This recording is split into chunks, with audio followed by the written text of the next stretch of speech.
Sir வணக்கம். வணக்கம். இன்றைய தினம் தமிழ்நாட்டுல ஒரு பரபரப்பை ஏற்படுத்தக்கூடிய விவகாரமாக, அண்ணா பல்கலைக்கழக மாணவி விவகாரத்துல, அண்ணாமலை அவர்களுக்கு பல விஷயங்கள்லாம் தெரியும். அவர விசாரணை பண்ணணும்னு சொல்லிட்டு உச்சநீதிமன்றத்துல ஒரு வழக்கு தொடுக்கப்பட்டிருக்கிறது.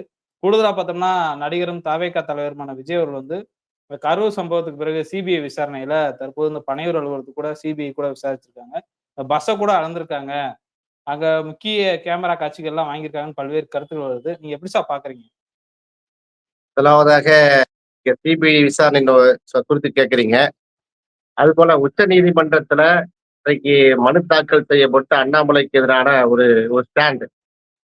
இப்ப இதுல முதலாவதாக இந்த கரூர் மேட்டரை நம்ம எடுத்துக்கொள்வோம். இப்ப சிபிஐ எதை விசாரிக்கிறாங்க?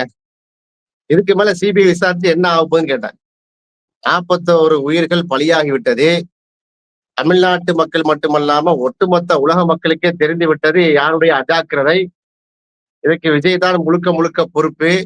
த.வே.க தொண்டர்களை அரசியல் பயன்படுத்தாம அப்படியே ரசிகர் மன்றமாக வைத்துக்கொண்டு கொஞ்சம் கூட அவர் ஈவிரக்கம் இல்லாம அந்த விஷயத்தை நடந்து கொண்டார். உண்மையிலேயே பொது வாழ்வுக்கு விஜய் ஒரு ஏற்றவரா, அவர் மேட்ச் ஆனவரா, அப்படி தகுதியானவரா அப்படிங்கிற கேள்வி எல்லாம் வந்துட்டு. இப்ப இது ஏற்கனவே இப்ப சிபிஐ விசாரணை என்ன பண்ணிருக்காங்க? அந்த இடத்துக்கு போயிருக்காங்க. போய் எத்தனை மீட்டர்ல மக்கள் நின்றார்கள், அகலம் என்ன நீளம் என்ன நடந்திருக்கிறாங்க, பக்கத்துல உள்ள என்னென்ன கடைகள்லாம் இருந்திருக்கு, எந்த கடையெல்லாம் அது ஓப்பன் ஆயிடுச்சு அப்படிலாம் கேட்டிருக்காங்க. நீங்க சொன்ன மாதிரி பஸ்ஸையெல்லாம் பிடிச்சி அளந்திருக்கிறாங்க. இதெல்லாம் என்ன செய்ய போறீங்க? இதை விட சிறப்பான புலனாய்வை தமிழ்நாடு காவல்துறை செய்து முடித்து விட்டது. இன்னைக்கு கூட அந்த ஒரு அதிகாரி சொல்றாரு, சிபிஐ விசாரணை அதிகாரி போய் விஜய்கிட்ட போய் இன்டராக்ட் பண்ண விஷயம் வெளியே வந்திருக்கிறது. என்ன சொல்றாரு? பஸ்ல இருக்கக்கூடிய சிசிடிவி ஃபுட்டேஜ் வேணும் உங்களுக்கு, உங்களிடம் இருக்கக்கூடிய ஆவணங்களை தாங்கன்னு சொல்லி கேட்டிருக்காரு. அதை நிர்மல்குமார் வெளியில என்ன செய்றாரு, அவர் மாநில நிர்வாகி. அவர் சொல்றாரு, ஏற்கனவே காவல்துறைக்கு, தமிழ்நாடு காவல்துறைக்கு நாங்கள் கொடுத்திருக்கிறோம், அவங்க கேட்டிருக்காங்க. இப்ப சிபிஐ அதே கேள்வியை கேட்குது, சிபிஐக்கு நாங்கள் கொடுக்குறோம் என்று சொல்லிட்டாரு. முடிஞ்சு போச்சா? திரு நிர்மல்குமார் அவருடைய ஸ்டேட்மெண்ட்லேயே தெரிகிறது, சிபிஐ ஒரு மாசம் கழிச்சு கேட்ட இந்த கேள்வியை காவல்துறை, தமிழ்நாடு காவல்துறையுடைய புலனாய்வு பிரிவு ஒரு மாசத்துக்கு முன்னாடியே கேட்டு முடிச்சு எல்லாம் செஞ்சுட்டாங்க, என்ன மேட்ரு அப்படிங்கிறத தெளிவுபடுத்தி விட்டார்கள். அதனாலதான் தமிழ்நாடு அரசுடைய அனைத்து அரசு நிர்வாகமும் அந்த ஸ்பாட்ல போய் நின்று என்ன செஞ்சாங்க, மக்களை காக்கக்கூடிய வேலைகளை செய்தார்கள். இதை அரசியலாக்கியது யார்? பாஜக தான் அரசியலாக்கியது. குறிப்பா அந்த டைம்ல நம்முடைய விஜயகாந்த் அவங்களுடைய மனைவி பிரேமலதா விஜயகாந்த் அக்கா ஒரு ஸ்டேட்மெண்ட்டை விட்டுருந்தாங்க. கொஞ்சம் வைரல் ஆச்சு அந்த ஸ்டேட்மெண்ட். செருப்பை தூக்கி வீசியது யார்? விஜயுடைய தொண்டர்கள் செருப்பை தூக்கி வீசுவார்களா கேட்டதா இல்லையா? செருப்பு தூக்கி வீசியது ரவுடிகள் தான். ரவுடிகள் தான் செருப்பை செட்டப் செய்து வீச வைக்கப்பட்டிருக்கிறார்கள். விஜய் மீது செருப்பு வீசிய ரவுடிகளை விசாரிக்க வேண்டும். அந்த ரவுடிகளை ஏற்பாடு செய்தது திமுகவுடைய அங்க அமைச்சர் யாரு, செந்தில் பாலாஜின்னு சொல்லி சொன்னாரா இல்லையா? அந்த டைம்ல ரியாக்ட் பண்ணார். இப்ப கடைசி செருப்பு தூக்கி யாரு வீசினா? விஜய் மேல உள்ள கோவத்துல வீசல. காவல்துறை புலனாய்வுல நீங்க பார்த்திருப்பீங்க அந்த வீடியோ ஃபுட்டேஜ்லாம். செத்து மயங்கி மயங்கி கீழே விழுறாங்க. விஜயுடைய கவனத்தை திசை திருப்புவதற்காக, தன் பக்கம் திருப்புவதற்காக கையில் இருக்கக்கூடிய பொருட்களை செருப்பை கொண்டு வீசி என்ன செஞ்சாங்க, விஜய் என்ன செய்யறாங்க, நடிகர் விஜயை தன் பக்கம் திருப்பி அவர் என்ன செய்யற, தண்ணி பாட்டில வீசினார். இது அப்பட்டமா தெரிஞ்சது. இப்போ பிரேமலதா விஜயகாந்த சிபிஐ விசாரிக்குமா? பேச்சுக்காக கேட்கிறேன். அப்ப ஊடகத்துல எது வேணாலும் நீங்க பேசிக்கிட்டே இருக்கிறாங்க. அண்ணாமலையை பார்த்த ஒரு பக்கம், ராஜா இன்னொரு பக்கம், தமிழிசை சவுந்தரராஜன் இன்னொரு பக்கம், த.வே.க தொண்டர்கள்லாம் பாத்தீங்கன்னா சம்பவத்துல என்ன சப்ஜெக்ட்னு பேசாம, பாதுகாப்பு குறைபாடு, ஆம்புலன்ஸை விட்டுட்டாங்க, நெருக்கடியான இடத்துக்கு தந்துட்டாங்க, இதுக்கு திமுக தான் காரணம், 41 பேரை கொண்ட திமுகன்னு சொன்னாங்க. இப்ப இதையெல்லாம் சிபிஐ விசாரிக்கணும். இப்ப எங்க போயிருக்கு சிபிஐ? விஜய் வீட்டுக்குள்ள போயிருக்கு. விஜய் வீட்டுல போய் விசாரிச்சு என்ன செய்ய? 41 பேருக்கு அவர் 20 லட்ச ரூபாய் கொடுத்துட்டாரு. 20 லட்ச ரூபாய் கொடுத்து காலையெல்லாம் விழுந்து மன்னிப்பு கேட்டதாக அவங்க சொன்னார்கள். அந்த 20 லட்ச ரூபாய் நிவாரண தொகையை சரி சும்மா வர்றதையா நம்ம விட்டு வைப்பான?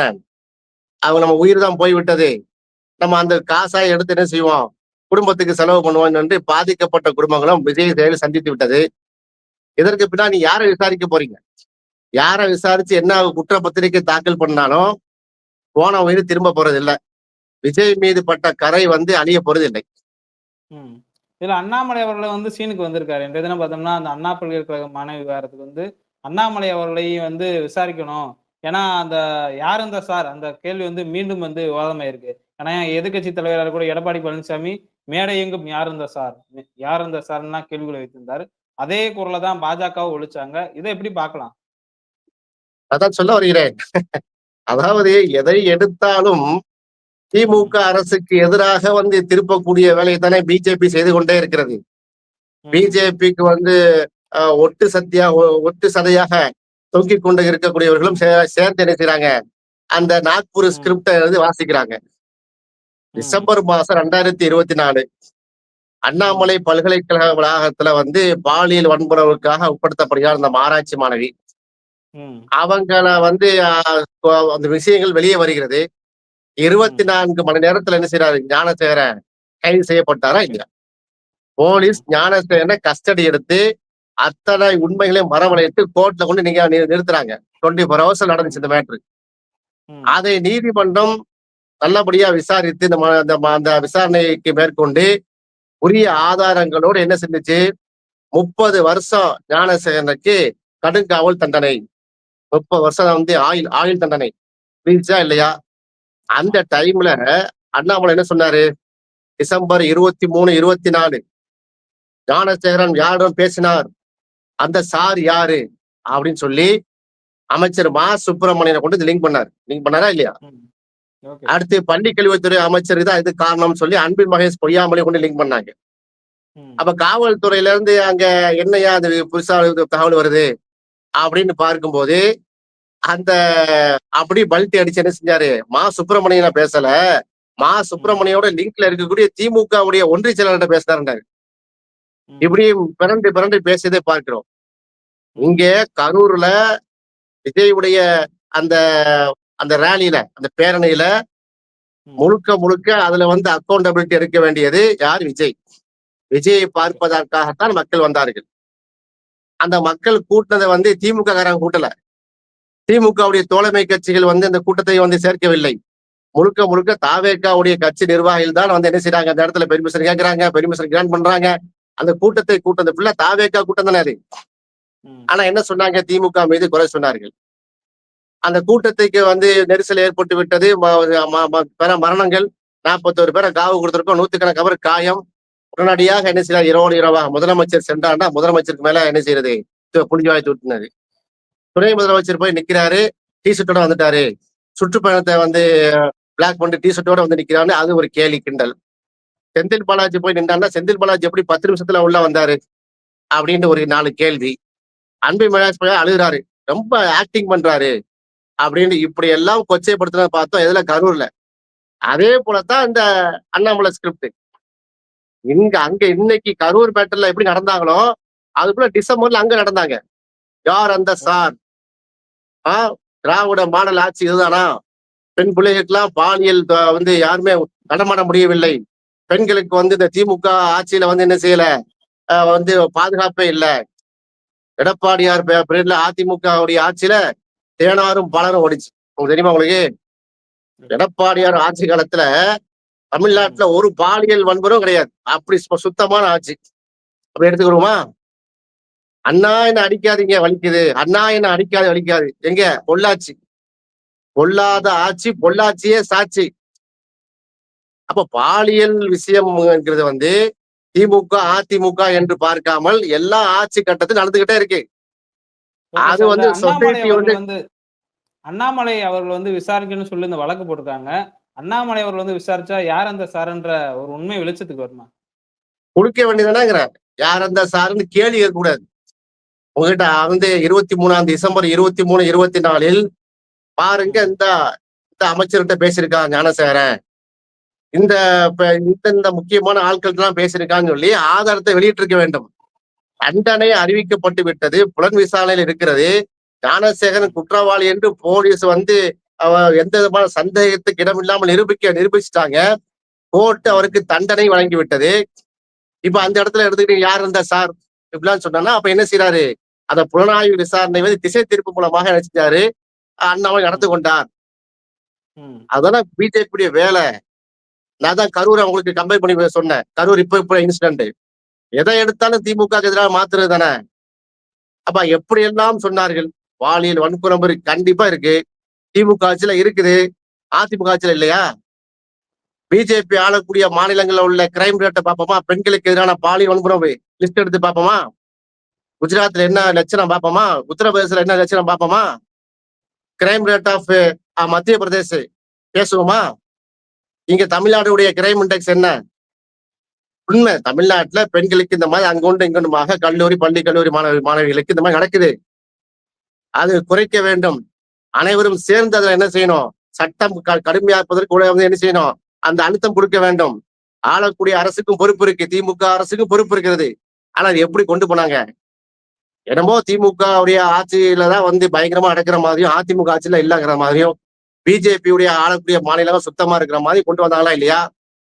ம். அதனால தான் இப்ப இதற்கு நான் என்ன நினைக்கிறேன், இப்ப வந்து சிபிஐ விசாரணை, அவங்க வந்து சிபிஐ விசாரிக்கிறாங்க. யார? விஜய. யார் அந்த சார் அப்படிங்கிறதுக்கு உச்சநீதிமன்றத்துல வந்து என்ன செஞ்சுட்டாங்க? மனு தாக்கல் பண்ணியிருக்காங்க. ஏற்கனவே இதை விசாரிப்பதற்கு சென்னை உயர்நீதிமன்றத்துல மனு தாக்கல் செய்யப்பட்டு அதை டிஸ்மிஸ் பண்ணி அது வந்து எம்.எல். ரவிங்கிற ஒரு வழக்கறிஞர் உச்சநீதிமன்றத்துல போயிருக்காரு. அது வந்து நம்பர் ஆயிருக்கு. சரி, அதெல்லாம் இருக்கட்டும். ம். இப்ப ம். தமிழ்நாட்டுல பிரச்சனை இதான். இப்ப விஜயை ம். வந்து சிபிஐ விசாரிக்குதா, விசாரிக்கலையா? இதே பிரச்சனை. ம். அண்ணாமலை யார் அந்த சார் என்று சொன்னதா இப்ப வந்து மக்கள் கேட்கிறாங்க. இப்ப மக்களுடைய ம். பிரச்சனை என்ன? எஸ்ஐஆர். அந்த ம். வாக்காளர் பட்டியலுடைய தீவிர சிறப்பு திருத்தம். சிறப்பு தீவிர திருத்தம். இது எதுக்கு? இதானே கேட்கிறாங்க.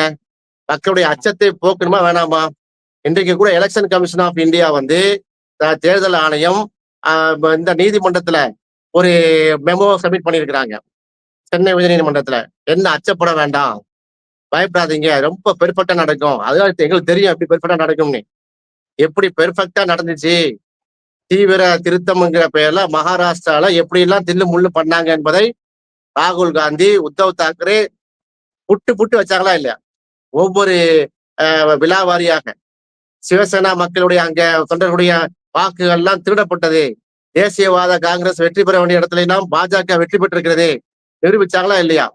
அது போல பாத்தீங்கன்னா கர்நாடகாவுல ஒரு வீட்டுல வந்து 180 ஓட்டு. ஒரு வீட்டுக்குள்ள 180 10க்கு 10 ரூம்ல ஒரு 180 ஓட்ட கள்ள ஓட்டு சேர்த்தாங்களா இல்லையா? இதான் அவங்க எஸ்ஐஆர். மக்கள் இதுக்கு கேட்கறாங்க பதில் சொல்லணுங்க. எஸ்ஐஆர் பத்தி பேசணுங்க.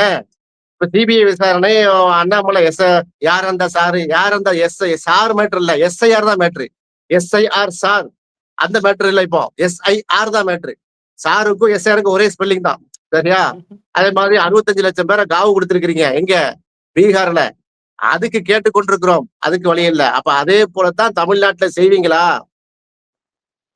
எஸ்ஐஆர் உடைய அந்த வாக்காளர் பட்டியல் தீவிர சிறப்பு திருத்தம். சிறப்பு தீவிர திருத்தம்ன்ற பேர்ல பீகார்ல செஞ்ச மாதிரி தமிழ்நாட்டுல செய்ய போறீங்களா? எதற்கு நீங்க சிஏஏ, என்ஆர்சி, என்பிஆருக்கு கேட்ட மாதிரி குடியுரிமை திருத்த சட்டத்துக்கு கேட்ட ஆவணம் மாதிரி நீங்க எப்படி கேக்குறீங்க? 2002ல ஓட்டு போடணும். 1987ல வந்து உள்ள ஆவணங்கள் எதுல உங்களுக்கு எதுக்குன்னு கேட்டேன். வாக்காளர் பட்டியலுடைய சரிபார்ப்பு என்பது நடந்துகிட்டே இருக்கு. ஒவ்வொரு வருஷம் நடந்துகிட்டு இருக்கு. புதிய வாக்காளர் சேரும்போது நடந்து கொண்டே இருக்கிறது.